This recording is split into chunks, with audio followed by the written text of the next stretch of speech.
We are recording.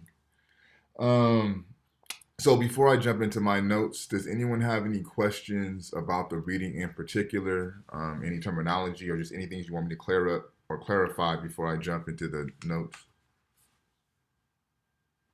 All right.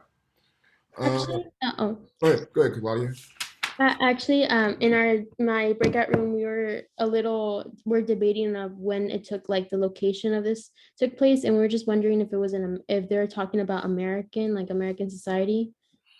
Yeah, so he's writing explicitly about Harlem, New York. So he is a byproduct of Harlem. Um, this book was published in 1962, so the time is the 60s. It's definitely United States that he's talking about. He himself being a byproduct of Harlem, his nephew that he's writing the letter to also being a byproduct of Harlem. So he's definitely dealing with life within the United States for Africans within America. So I gave you guys the date. It's 1962. It was published, and it was actually originally published in a news publication. Let me see. I think it has it in here. One second, if I can find it. Um, I want to say, The Progressive magazine. yeah, there you go. Thank you, Dwayne. Yep, that's where it's from. Um, so that's where it was originally first published, and then they republished the text and put it into a book titled "The Fire Next Time." Which is another essay that accompanies this book that's titled My Dungeon Shook. And that's the second part of the essay that we did not read. But this is my introduction to James Baldwin. If you guys think back to the video that we watched last week, what we read today was what I was talking about in that particular video project. So to get into the text, right? He's addressing his 15-year-old nephew about his coming to age. And then if those who are familiar with Baldwin and have read some of his work, if you think about the novel that's kind of serves as his autobiography, Go Telling on the Mountain, that novel also takes place around his 15th or 14th birthday. So Baldwin has a thing about this 14, 15 years old, right? Coming through adolescence. So how he starts off the text stood out to me, right? He began the letter 5 times and then he tore it up 5 times. But because he keeps seeing his nephew's face, which is also his brother's face, right? And he thinks about how that is also his father's face, right? So, and it makes him think about how his father was damaged and torn down by this American society, right? And he says on page 18, towards the middle of the page, well, he is dead. He never saw you, and he had a terrible life. He was defeated long before he died because at the bottom of his heart, he really believed what white people said about him, right? And so this is kind of getting to the tension that's at play within Baldwin's thesis for this article. And then later on that same paragraph to close it out, he leaves you with a little bit of hope, right? He says you can only be destroyed by believing that you really are what the white world calls a nigger, right? So he says that's what destroyed his father, the nephew's grandfather, right? And you can only be destroyed if you believe in these things that they try to place on the black body, right? Once you take that onto yourself as truth, then you have been destroyed, right? So this kind of gets you and situates us within Baldwin's thesis. Okay, question. Yeah, go for it. Uh, what it meant when he said they don't know you exist yet? Let me work my way through, Mark, and then Okay. I'll get to that because I definitely was going to talk about that, but I have a couple more notes before I get to that point. Okay, but that's a very good question. Um, okay, let me see. So now I'm going to move to page 19. Let me see. And he says, I know, which is much worse, and this is the crime of which I accuse my countrymen, and for which there I nor time nor history will ever forgive them, that they have destroyed and are destroying hundreds of thousands of lives and do not know it, and do not want to know it, right? So it's kind of getting to this idea of the maintenance of white innocence. But then if we continue further, on the bottom of page 19, going to page 20, he says, but it is not permissible that the authors of devastation should also be innocent. It is the innocence which constitutes the crime. What does Baldwin mean by that? I'm going to read it one more time. But it is not permissible that the authors of devastation should also be innocent. It is the innocence which constitutes the crime. What does he mean by that? Very fecund statement.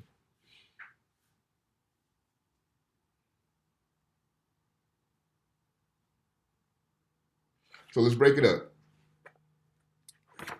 So first off, he says it's not permissible, right? It's not okay that the authors of devastation. So what does he mean by that when he says the authors of devastation? What does that mean? I would say the people that bring about like the destruction or chaos on a certain group of people. Absolutely. So he's saying it's not okay that the people who bring about all this devastation are also innocent, right? He's saying that's a problem. That's not permissible. Then he says, it's the innocence, and to me, this is what's important. It's the innocence which constitutes the crime. What does that mean? It's the innocence which constitutes the crime.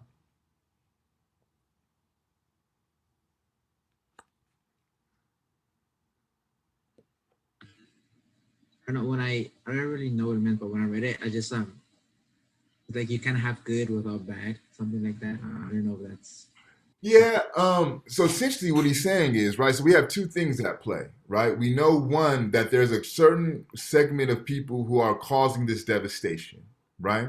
But then he's also saying that they want to be able to cause this devastation, but still be perceived as innocent, right? And he's saying that that's not okay.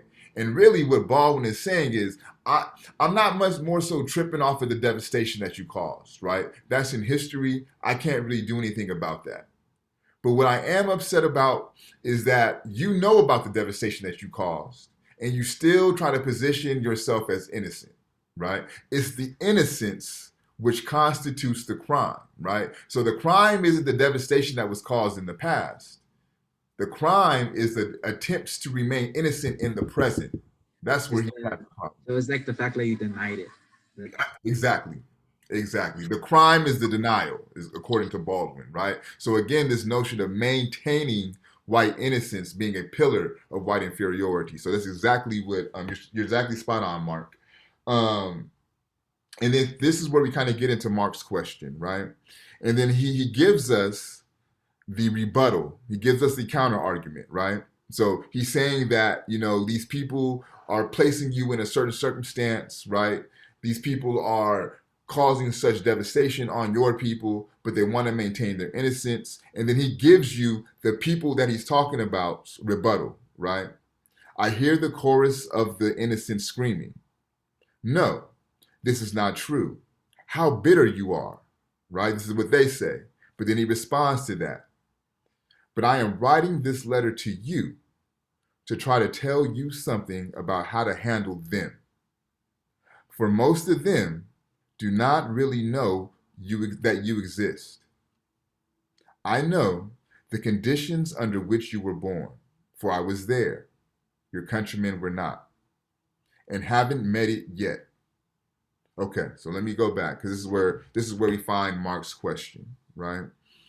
So he's teasing out the argument at play between the devastation being caused and then the desire to remain innocent, right? So this is a tension at play.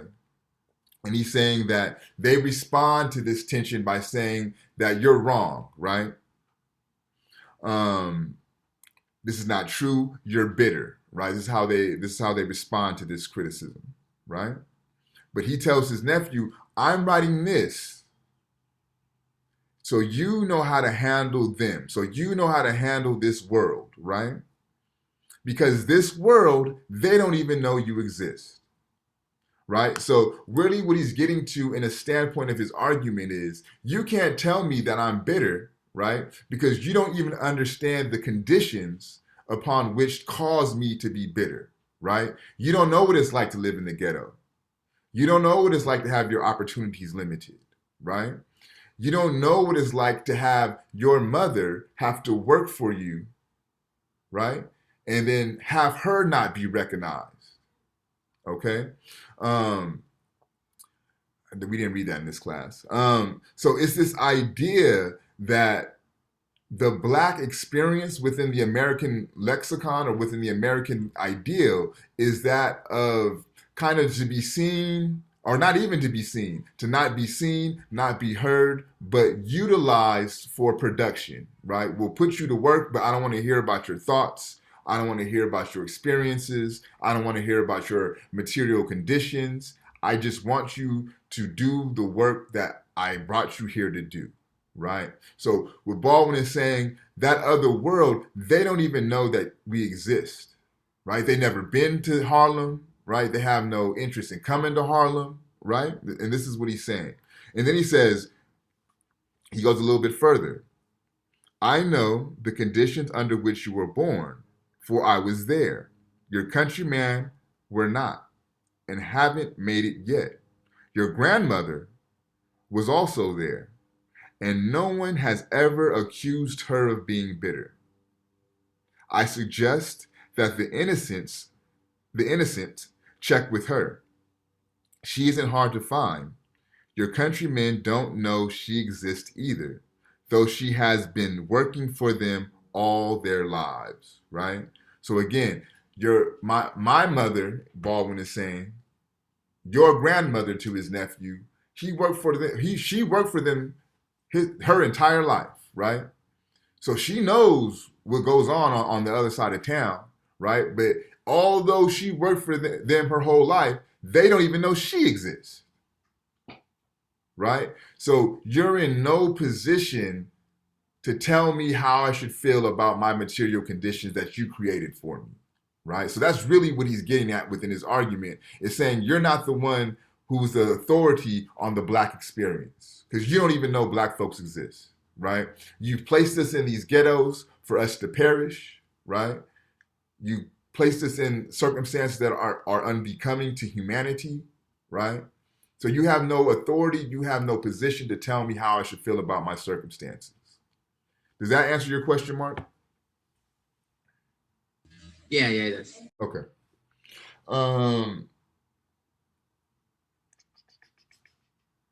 Okay, and then 21 is kind of what I was alluding to. Second full paragraph towards the middle of the page.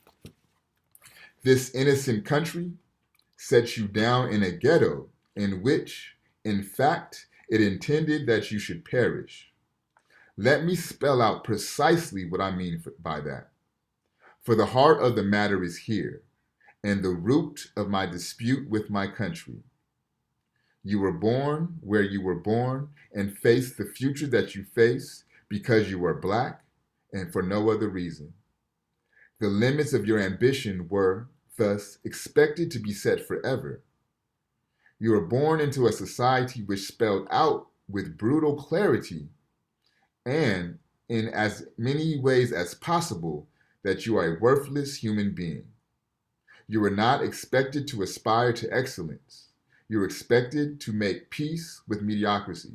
So this is what Baldwin's gripe is with America, right? That you place these black folks in the ghetto for them to perish and for them to come to terms with being mediocre, right? For them not to expect or to think about the ability to be excellent or to be extraordinary, right? That's the problem. The limiting of opportunities, the limiting for the ability to imagine something better than what's in front of you, right? This is what he charges against the American country, right? The innocent American country, right? Okay.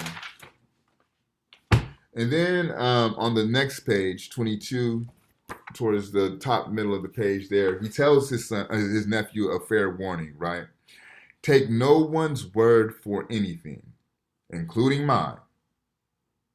but trust your experience.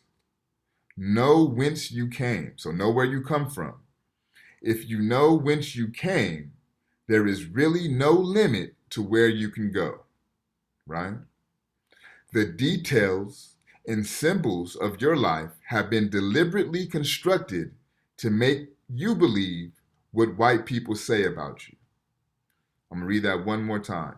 The details and symbols of your life have been deliberately, what does it mean to be deliberately constructed? What does that mean?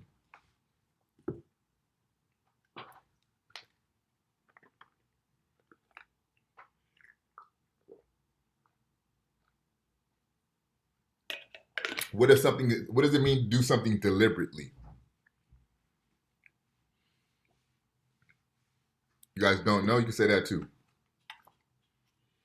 Yeah, So deliberate is to do it on purpose, right? It's to do it intentionally, right? You do this to make sure, because you want something to happen, right? So what he's saying is the details and symbols, right? So think about the stereotypes, right?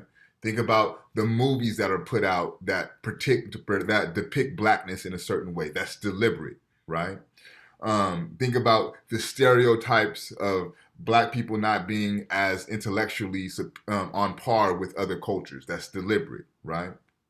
So these details and these symbols have been deliberately constructed to make you believe what the white people say about you. Please try to remember that what they believe, as well as what they do and cause you to endure, does not testify to your inferiority, but to their inhumanity and fear. That's so profound. Please try to remember that what they believe, as well as what they do and cause you to endure, does not testify to your inferiority, but to their inhumanity and to their fear. What is Baldwin saying there?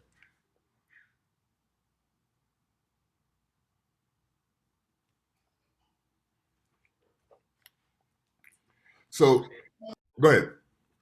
I was saying which one was it? I got lost. Okay, so we're talking about on the middle of page 22, the sentence that starts with please try. And I'll read it again. Please try to remember that what they believe, first of all, who's they? This is how we'll break this down. So we know he's talking to his nephew, right? And he's trying to tell his nephew to remember that what they believe. So who's they? The white people or the citizens of Harlem? Yes, okay, bet. So what they believe, as well as what they do, and what they cause you to endure, you being his nephew, right, does not testify to your inferiority. So that little part right there does not testify to your inferiority. What is that? What is he saying there? Does not testify. What does it mean to testify? To go against. Not necessarily to go against. Can somebody help him out? Would it be kind of to believe in? Right, to believe, to speak, right? Anybody been to church, right? Yeah, ask you to testify, right? You're going to tell a story, right, on how something took place. So, it does not speak to, right, or it does not signify your inferiority, okay? So it does not mean that you're inferior, right? But what it speaks to, or what it signifies, is their inhumanity and their fear. Who is they? White folk.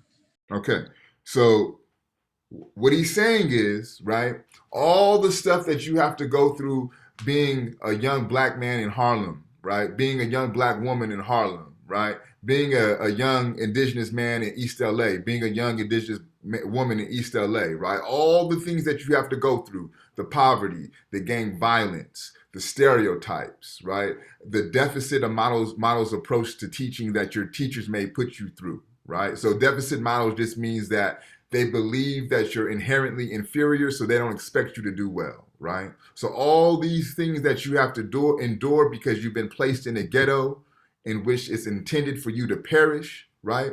Those things do not mean that you are inherently inferior. They do not mean or do not testify to your inferiority. It testifies to the inhumanity and the fear of the people who put you in that ghetto. Does that make sense? So it's not about your circumstances are not due to you being inferior or are not due because something's wrong with you. It's because of a system in place that is inhuman and it operates out of fear that place you in that circumstance. This is what Baldwin's trying to get at, and this is what he wants his nephew to understand. Because think back to how he says his grandfather died, right? His grandfather died a miserable death because he believed what the white folks said about him, right? And this is what he's trying to warn his nephew against. And he says, you experience these things, again, not because there's something wrong with you, but because of the system that's in place that puts you in this ghetto so you can perish, right? Has anybody heard of, this is a really popular term in education, imposter syndrome. Has anybody heard of the term imposter syndrome in education? I have. Dwayne, can you speak on that a little bit, what imposter syndrome is? Um,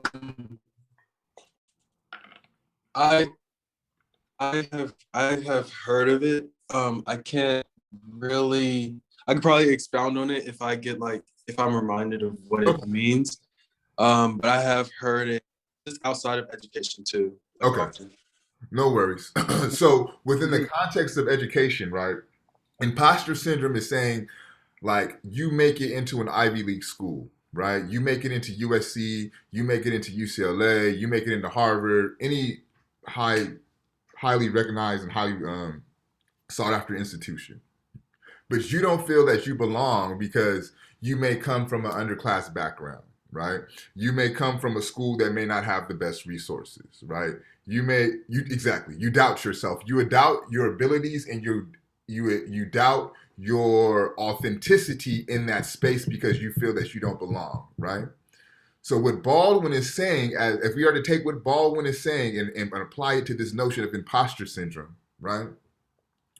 You feel like an imposter not because of you being inferior, but because of all the things that have been set in place that are aligned against you to make you feel inferior, right? So it's not your shortcomings, it's due to a flawed system.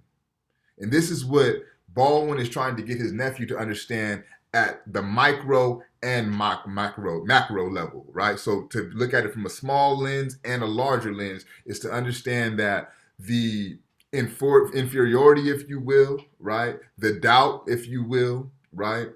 That you may feel is not due to your inferiority or due to your inabilities, but is due to a system that is set up to make sure that you fail.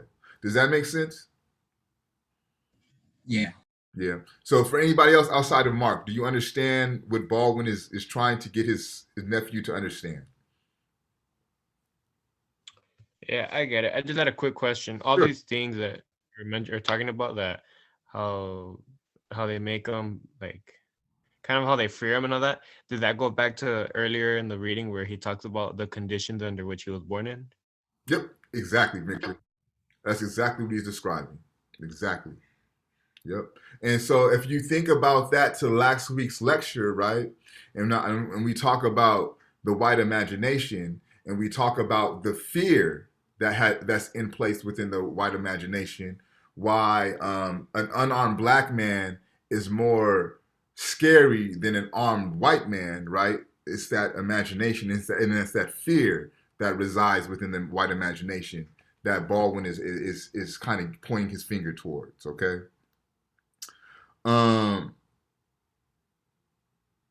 So I'm gonna go down a little bit further on page 22. And I'm gonna start with the sentence that says the really terrible thing. The really terrible thing, old buddy, is that you must accept them. And I mean that very seriously. You must accept them and accept them with love. For these innocent people have no other hope. They are, in effect, still trapped in a history which they do not understand. And until they understand it, they cannot be released from it. So I brought your attention here because I want to articulate this notion of love that Baldwin is talking about, right? Because he says it's not about them accepting you, right? But it's about him accepting them or us accepting them, right? Because if we don't accept them, then that's the only hope that they have. Because they're trapped by a history that they don't understand, right? Think about right. You have to be the better person. So think about Otis and Jesse from last week's reading, right? Otis had a higher level of understanding about racial dynamics than Jesse did, right? This goes back to that history that Baldwin says that they don't understand, right? So he says we have to love them and accept them with love. But I want to problematize for you this idea of love and crystallize how Baldwin means love and what he means when he says love. It's not the romantic holding hands in the park, kissing and all that. And that's not the shit. That's not love that Baldwin's talking about, right? When Baldwin talks about a love, he talks about a love that wrenches you, that uproots you, that reconfigures you, right? That exposes your true self to the world, right? A love that shows you the truth of who you really are. One of the famous quotes from Baldwin is, "If I love you, I must make you aware of the things you do not know." And I'm paraphrasing, right? So this is the love that he's talking about. Another way that Baldwin uses and articulates and writes out this love in his novels is through use of a mirror, right? He uses mirrors and his characters interacting with mirrors to symbolize this love. What does a mirror do? Show your reflection. Show your reflection. It shows you what you really look like, right? Not what you think you look like, but what you really look like. So this is the example that I give about the work that James Baldwin's love seeks to do, right? You're about to go out for the evening, hit the club, I don't know, whatever y'all do on the weekends, right? You have an idea of how your outfit will look in your head, right? Everything is coordinated, everything's in your mind, matching the way that you want it to, right? But you're not going to leave that house without checking in that mirror, right? Because you want to be sure that how you think your outfit looks in your head is really how that outfit looks in real life, right? So the mirror does the job of making sure that that image that you think you have of yourself is aligned with how you really look, right? So that's the work that love should do. It shouldn't deal with upholding an image of oneself, right? It shouldn't deal with protecting one's ego, right? It shouldn't deal with false notions of history that makes you feel good, right? It shouldn't deal with keeping you innocent, right? That's not the work that love should do. The love will tell you the truth about yourself, right? The love that Baldwin wants to do will tell you if you fucking up, it will tell you fucking up, right? So that's the type of love that Baldwin's talking about. So when he says you must love them because they have no other choice, that's the love that he's talking about, right? He's talking about being that mirror and showing them their truth, right? And not allowing them to continue to be comfortable in their ignorance and be complacent in this notion of white inferiority, right? But to push them to get uncomfortable and face the realities that they seek not to face, okay? So this is this is the Baldwinian notion of love, okay? So when you hear Baldwin talk about love, you have to be able to draw that distinction between the Disney prince and princess love and the real love that will show you your true self, okay? Let me see. Okay. And then he gives us one more great example of the white imagination on page 23. Towards the middle of the page, he says, in this case, the danger in the minds of most white Americans is the loss of their identity, right? So again, it's about what's taking place in their mind, right? Because he's saying if the love is going to do the work that it's supposed to do, it's going to put them in a space to where they feel like they're losing their identity, right? So the love that Baldwin is talking about is going to let you know that, hey, there's no difference between white folks and black folks, right? There's no difference between indigenous folks and white folks, right? That we're all the same, right? So there is no superiority, right? This idea of eugenics, the notion that because of evolution, some races are superior to others. That's a lie, right?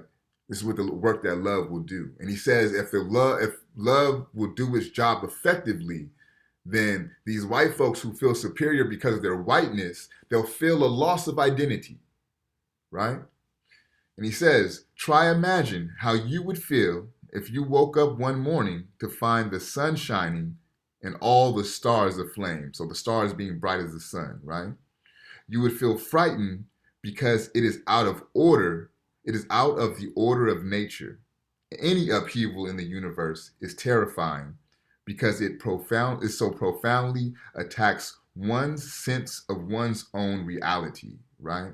And what he's saying is, if love is to do its work effectively, it's going to affect white folks' sense of their own reality, right? It's going to disturb that sense if it's doing its job effectively, right? And this is the love that Baldwin feels is the only thing that will be able to save America, right?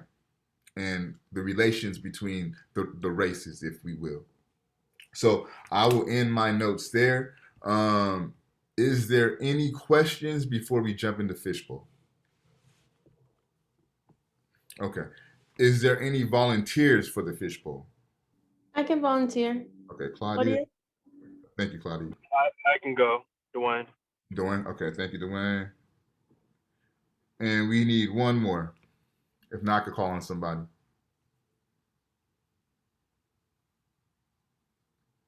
All right. Isaac, are you prepared to fishbowl? Yeah. Okay, so you will be our last one. Also, what I'll do, you guys, for our midterms, I will check and see who has fishbowled, who has went once and who has went twice. So that way we'll know at the midterm where you stand as far as your fishbowls. So for today, we'll have Claudia, Dwayne, and Isaac. Whoever wants to set it off, go ahead. I'll start. I actually wanted to use a quote you introduced, and it was, I believe, well, on my side, it's on page, sorry, let me find it. It's the quote you use about being bitter. Yeah, so it should be also on the bottom of the page to give you the page numbers. The document gave us didn't have any page numbers. Oh, they have no page numbers? Okay, I'm sorry. It's on, from my side, it's on the third page. Okay, I got you. And it says about, no, it's not true. How bitter are you? That quote. I actually wanted to use that as a parallel. And I talked to this about in my discussion group about parallel of like what's happening now in today's dates of the Black Lives Matter movement, because when the outrages came and the protests started, a lot of people just asked, why are you so angry? Like it happened so long ago, like haven't you gotten over it? And it kind of goes with this of how you said that they're asking why they feel this way because they use the excuse that it happened long ago, like you weren't part of slavery. But in this time historically around, it was like when segregation just ended and it was integration happening. So even though slavery wasn't legally allowed to happen, it was still societally, like it was still there. It kind of goes again, I use this a lot with mass incarceration, because even though I read this book, it was the new Jim Crow laws, and it was pretty much saying that even though segregation and all these like the Jim Crow laws have been banned, it's still very much alive, just in a different way where we can't really see it, and it's more like it's hidden, but it's very real. Because even when a felon comes out, even depending, because let's say that if a Black person drives and they get like a speeding ticket, they probably would have a longer sentence than someone that did a worse crime because of like their history of like their record, but their record might not have been that bad at just the amount how many strikes they've had. So once they come out of jail, they're pretty much in this like jail of society where they can't get a job easily. They don't have the same social standards. They can't rent, or they don't, sometimes in some certain states right now, they have been taken the complete right to vote. So you just get your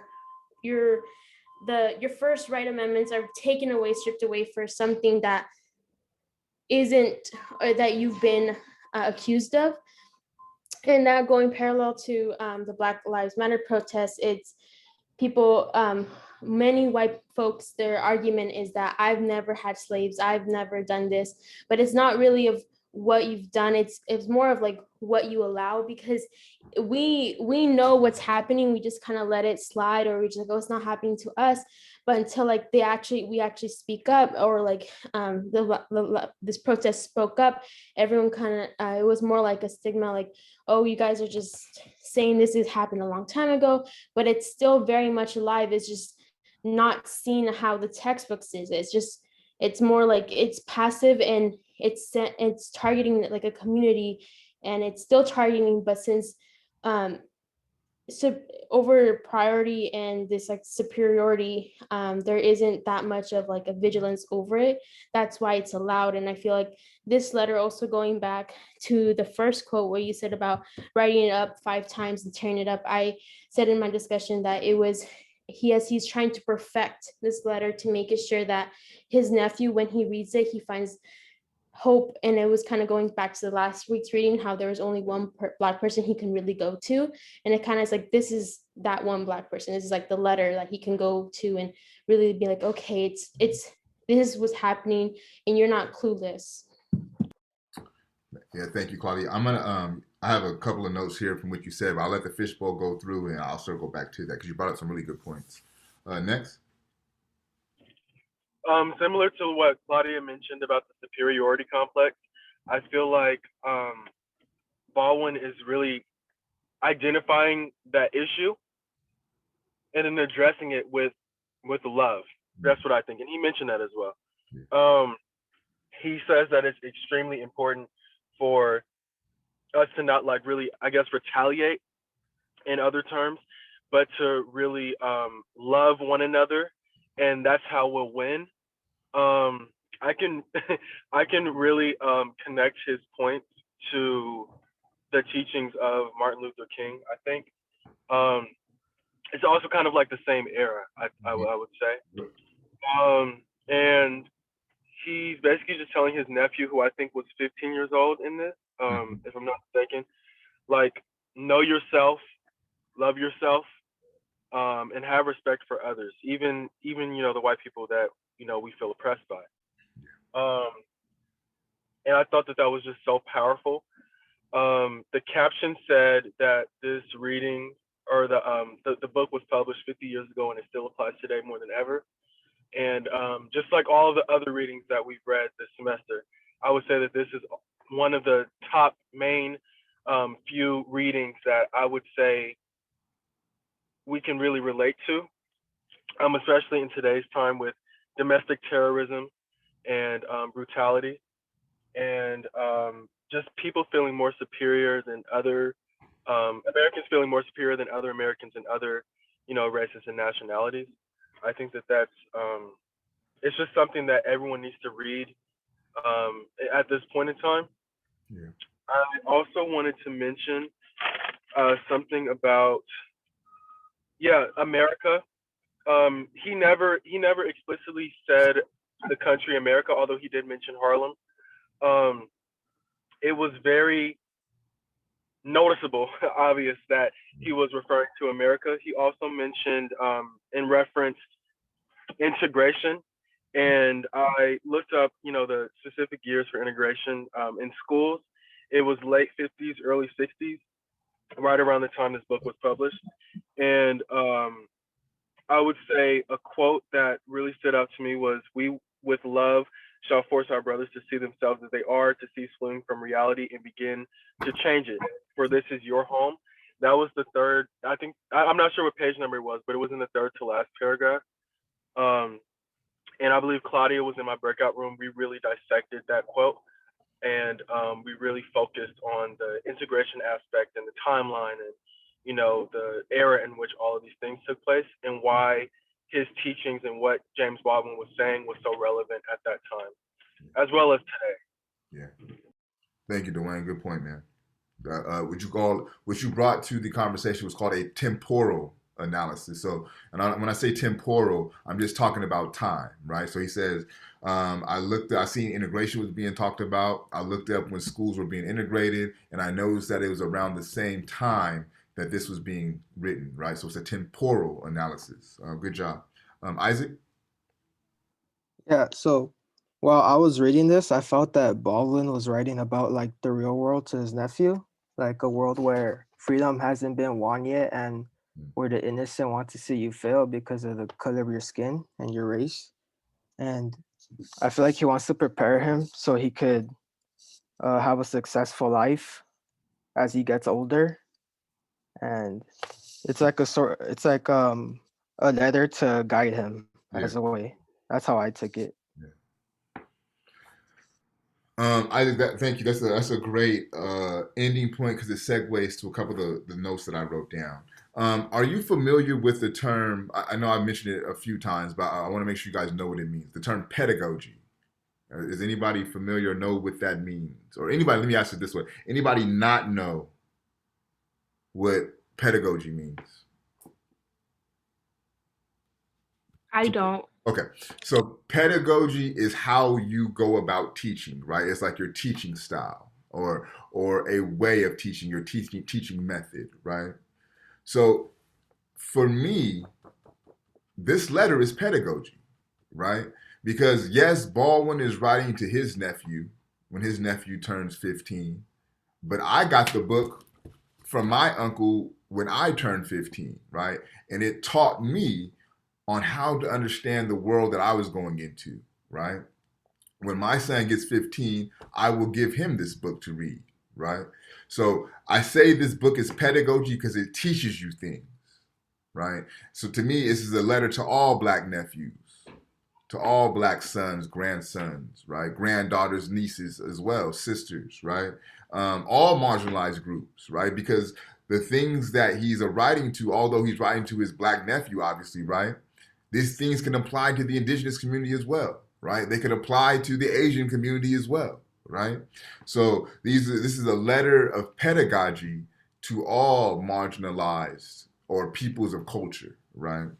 To kind of go back to some of the things that Claudia was saying, and she talks about how the rebuttal to things like the Black Lives Matter movement is a temporal rebuttal, right? That happened so long ago, that happened such a long time ago, right? But she says, even to our now, we have things like mass incarceration, right? The 13th Amendment, which says is if you are a captive of the state, you lose your rights and you are by law can be considered a slave still, right? Then she also mentioned this thing, and I wrote it down as the wealth gap, right? And I don't know if she used that term in particularly, but that's another vestige of enslavement that doesn't get talked about, right? So yes, this thing happened a long time ago. Yes, majority of people living today did not own slaves, right? But where did the money that was accumulated from free labor, where did that come from, right? So they say by 2055, the average income of Black households will be zero. 2055, right? The average household income for Black folks will be zero. Flip side of that, the wealth gap continues to grow, and white households continue to amass more wealth, okay? Statistically, that wealth is traced back to free labor, right? So if my great great great grandfather was able to accumulate wealth from people working his land and not having to pay them, and he was able to pass that down to his son, which is my great grandfather, who passes it down to his son, which is my grandfather, who passes it down to me, right? That's what I mean when I say the wealth gap, which is a direct result of this institution of enslavement, which is the direct result of people benefiting from free labor, right? Some of the things that that Claudia brought to my attention through our conversation. And then, I thought Dwayne was spot on when he says, Baldwin wants to deal with this notion of the inferiority complex, right? And his result or his answer to that is love, right? And what I really digged about what Dwayne was saying, right? When I talked about love, I was more focusing on the love Baldwin articulates that we should have towards white folks, right? But what Dwayne picked up attentively to was also the love that should exist within each other, right? Because in the beginning of the essay, when he talks about how his nephew was born and how nervous they were, right? But what sustained them was the love that they had for him, right? And he says it's going to be that same love that we had for you that's going to sustain you through difficult times, and that's going to that you have to pass down to your children's children, right? So I thought that was a very, very brilliant point. And then something that Isaac said, not he said explicitly, but he kind of danced around it, and it's in the title of the essay or the letter. My dungeon shook, right? It's the title of the essay, or the letter, excuse me. My dungeon shook. Letter to my nephew on the 100th anniversary of emancipation, and that's what Isaac to me he tiptoed around it, right? He says he's writing to his nephew about the real world, right? This world after so-called emancipation. And Baldwin is picking up on that too, because if you think about how he ends the letter, right? The last paragraph is, and I know that the country is celebrating 100 years of freedom, 100 years too soon. We cannot be free until they are free, right? And I thought that was a very astute point as well. So really good job, you guys, on the fishbowl. We have a few minutes left. I do want to hear from others what you guys thought about the reading. Even if you wanted to compare and contrast what you read last week from Baldwin, right, Going to Meet the Man, juxtapose what we read this week from Baldwin in The Fire Next Time. We could place that on the table as well. But I'm curious to hear other people's thoughts about the reading.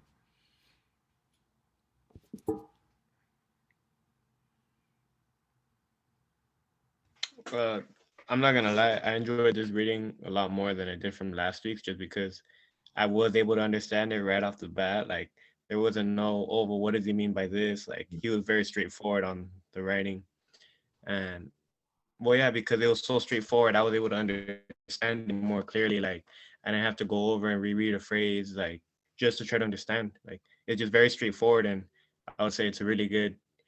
The method or the way that he wrote it, it's really good. Like it was very not just professional, but I'm not sure how to say it. Like it was just really good to the point where there's nothing that was wrong and nothing that could be fixed to try to improve it. Accessible also, what I hear in your words, Victor. It allows you to access his message a lot smoother.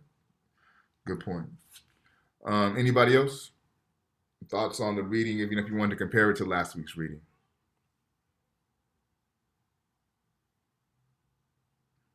Jasper, what'd you think about this reading?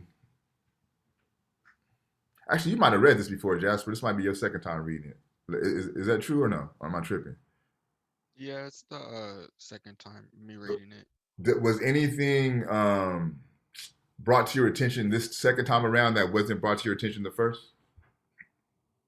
Um, over the weekend I just watched the Judas and the Black Messiah movie. Mm-hmm. So it's interesting to see how basically nothing really changed in a way. Yeah. And it's how it's like we still have to explain to our upcoming generations and our family, basically watch for yourself, watch out for the world and stuff. And it's like, when are we not gonna get to that point? It's basically what I was thinking about. Yeah. And it's like, how can you explain this to the children without them having a hatred towards, other people and stuff like that.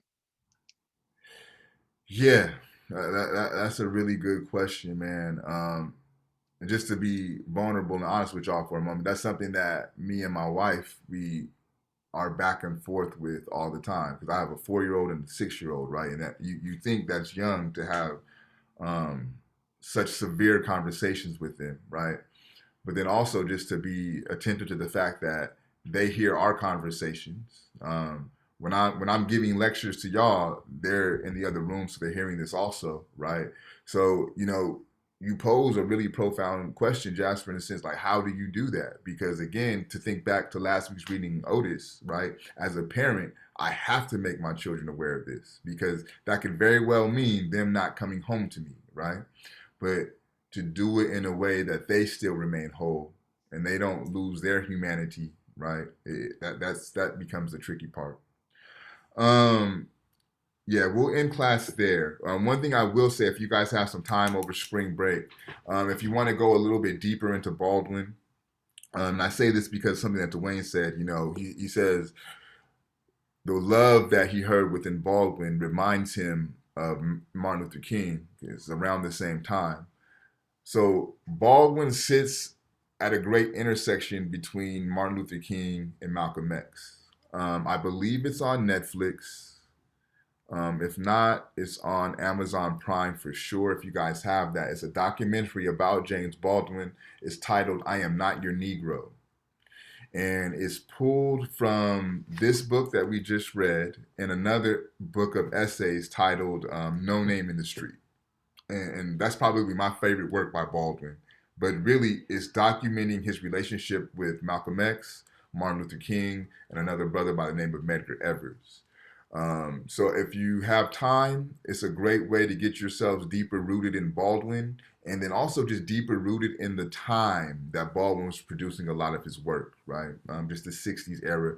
Also, it will be good because once we get back from our midterms, we'll be going into that time, right? We'll be dealing with Martin, we'll be dealing with Malcolm, and just the thoughts that was produced in that era. So if you have some time, it's called I Am Not Your Negro. I believe it's on Netflix as well as Amazon Prime. So if you can, check that out. Other than that, you guys, it's spring break, so enjoy your spring break. Try to get some rest.